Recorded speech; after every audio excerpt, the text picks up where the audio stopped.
অন্যান্য যেটা সহজলভ্য তা দিয়ে যদি আমরা ঢেকে যাই, তাহলে ধূলি দূষণটা আমাদের কমবে। ধূলি দূষণের আরো অনেক সোর্স আছে, সেগুলো আমরা দেখবো, বাট এইটুকুন অন্তত কমবে। রাজুককে অনেক ধন্যবাদ যে প্লট বানানোর পাশাপাশি তারা এই সবুজায়নের গুরুত্বটাও বুঝতে পারছে। আসলে ঢাকা শহরে আর প্লট দেওয়ার কোনো উপায় নেই, পূর্বাঞ্চলেও প্লট দেওয়া উচিত হয় নাই।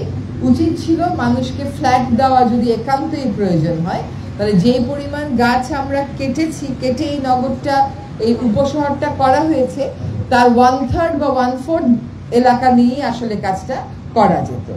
কারণ একটা প্রাকৃতিক ব্যবস্থা আপনি ভেঙে দিলে এটা আর আপনি ঠিক করতে পারবেন না। আমি আপনাকে 5000 প্লট দিতে পারবো, কিন্তু আমি আপনাকে একটা গড় ইকোসিস্টেম, গড় এলাকার যে প্রতিবেশ ব্যবস্থা, যেটা যেভাবে এখানে আমরা ধ্বংস করেছি, এটা আর আমি সৃষ্টি করে দিতে পারবো না, আপনিও পারবেন না। তো আমাদের এখান থেকেই শিক্ষা নেওয়া উচিত। এখন যেদিকে তাকান সেদিকেই সবুজ দেখবেন। আজকে থেকে 20 বছর 25 বছর পরে এই সবুজটা আর থাকবে না। এবং এই ধ্বংস প্রক্রিয়া শুরু হয়েছে 2010 সাল থেকে।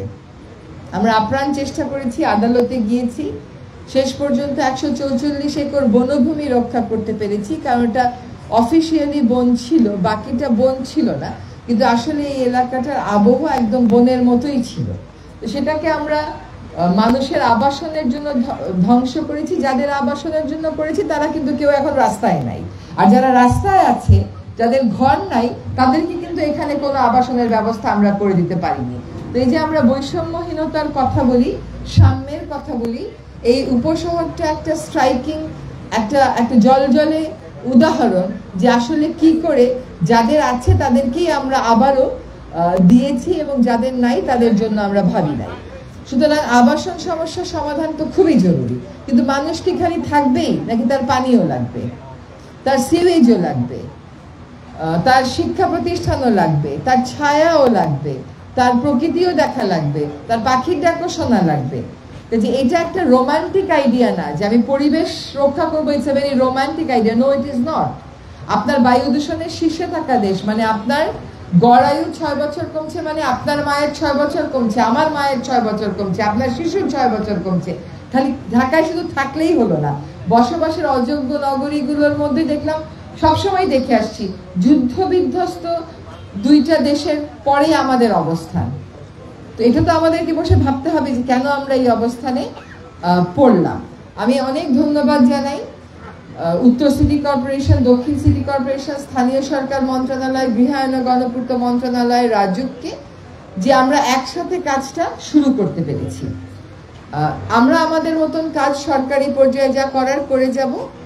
আমি নিশ্চিত যে আমার বন অধিদপ্তর আমাকে ঢাকার যে বিভিন্ন এলাকা আমরা ভাগ করি, সেই বিভিন্ন এলাকা ধরে একটা কর্ম পরিকল্পনা দেবে, যেটা আমরা সেপ্টেম্বরের মধ্যে এই কাজ শেষ করব এবং তারপরে আবার আপনাদের কাছে ফেরত আসবো জানাতে যে আসলে আমাদের যে উদ্দেশ্য তার কতটুকু আমরা সাধন করতে পেরেছি। মিনওয়াইল আপনাদের যাদের বাড়িতে ছাদ আছে, গাছ লাগান। ছাদের মধ্যে যদি 12টা ফ্ল্যাট থাকে, কে গাছ লাগাবে এই নিয়ে অনেক সময় দ্বন্দ্ব শুরু হয়ে যায়। 12টা ফ্ল্যাটের মালিক অন্তত 2টা করে 24টা গাছ লাগান, তাহলেও তো ঢাকা শহরটা সবুজ হয়। আপনাদের বাসার সামনে যে এক চিলটা মাটি আছে যেটা অনাবৃত, সেটাতে যাই হোক ঘাস হলেও লাগান, লতা হলেও লাগান, কিন্তু আমরা কাভার করে দিই। আমরা আশা করি নগরবাসীকে সাথে নিয়ে তাদের প্রত্যক্ষ অংশগ্রহণের মাধ্যমে আমরা সেপ্টেম্বরের মধ্যে জিরো সয়েল কর্মসূচিটাকে একটা পর্যায়ে নিয়ে যেতে পারবো। তো আজকের এই বৃক্ষরোপণ কর্মসূচির আমি আনুষ্ঠানিক উদ্বোধন ঘোষণা করছি।